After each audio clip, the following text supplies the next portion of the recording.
बिस्मिल्लाहिर्रहमानिर्रहीम। माया सलाउद्दीन, हमारे serial of Sindhi thoughts. अज असां क्लास नंबर 60 यानी 60 नंबर क्लास जे अंदर मौजूद आहियूं। ऐं अॼु असांजो लास्ट क्लास आहे कंडीशनल सेंटेंसेस जो या स्ट्रक्चर जो।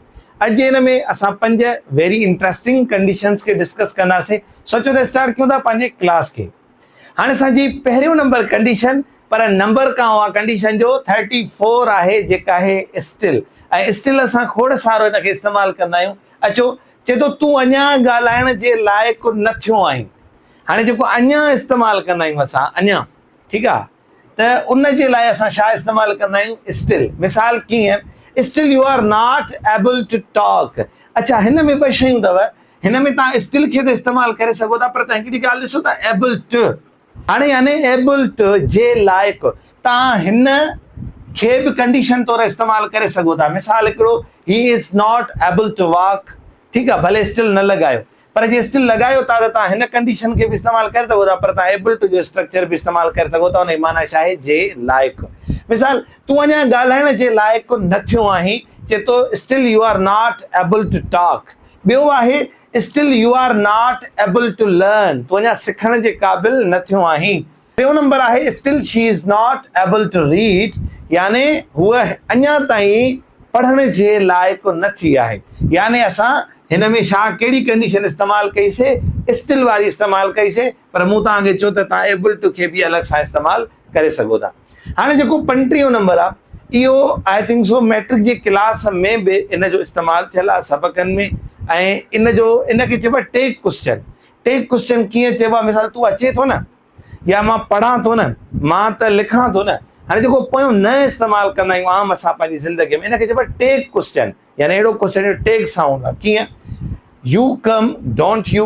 हिन में तव्हां कहिड़ो बि टेंस इस्तेमालु कयो, उन जो तव्हांखे हेल्पिंग वर्ब लॻाइणो आहे, उन सां नॉट, ऐं उहो साॻियो ई जेको सब्जेक्ट आहे उहो रिपीट करिणो आहे। मिसाल कीअं?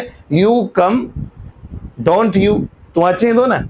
ॿियो आहे you are coming, aren't you, तूं अची रहियो आहे न। हाणे ॾिसो, वधीक रिपीट न कंदोसि त तूं अची रहियो आहे त न, या अहिड़े तरीक़े सां न, तव्हां सिंपल तूं अची रहियो आहे न। हाणे टेक क्वेश्चन आहे you are coming, present continuous tense आहे, उनजो हेल्पिंग वर्ब यू असां छा लॻंदो? आर, उन खां पोइ नॉट, वरी वापसि उहो साॻियो ई असां सब्जेक्ट रिपीट कंदासीं। तमामु सिंपल आहे। You are coming, aren't you, तूं अचे थो न, या तूं अची रहियो आहे न, सॉरी। टियों नंबर आहे, हाणे त मां परफेक्ट टेंस इस्तेमालु कयो। कीअं? शी हैज़ कम, हैज़ंट शी, हूअ आई आहे न, चवंदा न उहा अची चुकी आहे, या हूअ आई आहे, मतिलबु असां हिनखे परफेक्ट टेंस में इस्तेमालु कंदा आहियूं, पढ़ी आया आहियूं। चोथों नंबर हिन जो एग्ज़ाम्पल आहे you are reading, aren't you, तूं पढ़ी रहियो आहे न। ठीकु आहे, त मां दिलि जाए कयां, तव्हां बिल्कुलु पढ़ी रहिया हूंदव।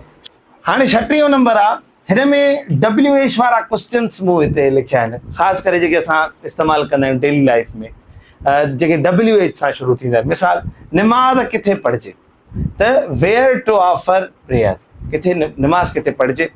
ॿियो आहे हाउ टू ऑब्ज़र्व द फास्ट, रोज़ो कीअं रखिजे। टियों नंबर आहे वेयर टू गो, किथे वञिजे। वेयर टू सिट, किथे वेहिजे। 5 नंबर आहे हाउ टू ईट, कीअं खाइजे। हिते लिखियल आहे हाउ टू ईट, रिपीट कयो आहे, हिनखे तव्हां कोई बि मिसाल रखी सघो था। हाउ टू रीड, कीअं पढ़िजे। 7 नंबर आहे हाउ मच टू ईट, केतिरो खाइजे। यानी तव्हां अहिड़ा खोड़ सारा WH क्वेश्चन ठाहे सघो था। हाणे असां चोथों नंबर, हिन वीडियो जी चोथों नंबर कंडीशन जे तरफ़ हलंदासीं।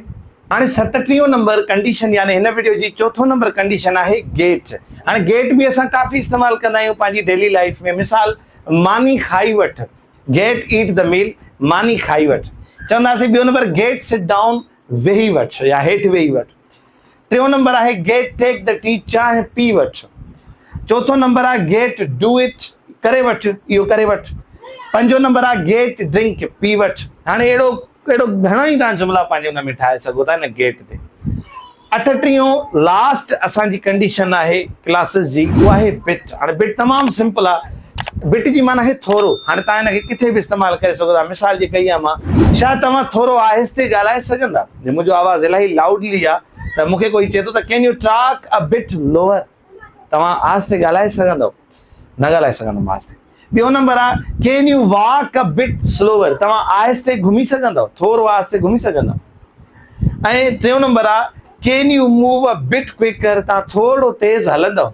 अल्लाह साईं तव्हां सभिनी जो हामी और नासिर। उम्मीद है त जेके असां कंडीशंस जा क्लासिस तव्हांखे पढ़ायासीं इंशाल्लाह ईंदड़ मुख़्तलिफ़ टॉपिक्स ते हूंदा। अॼु जो 60 नंबर क्लास असांजे 38 नंबर कंडीशन ते इख्तिताम थिए थो। पंहिंजो ख्यालु रखंदा, वरी मिलंदासीं नई क्लास में नई टॉपिक सां गॾु। अस्सलाम वालेकुम वरहमतुल्लाह।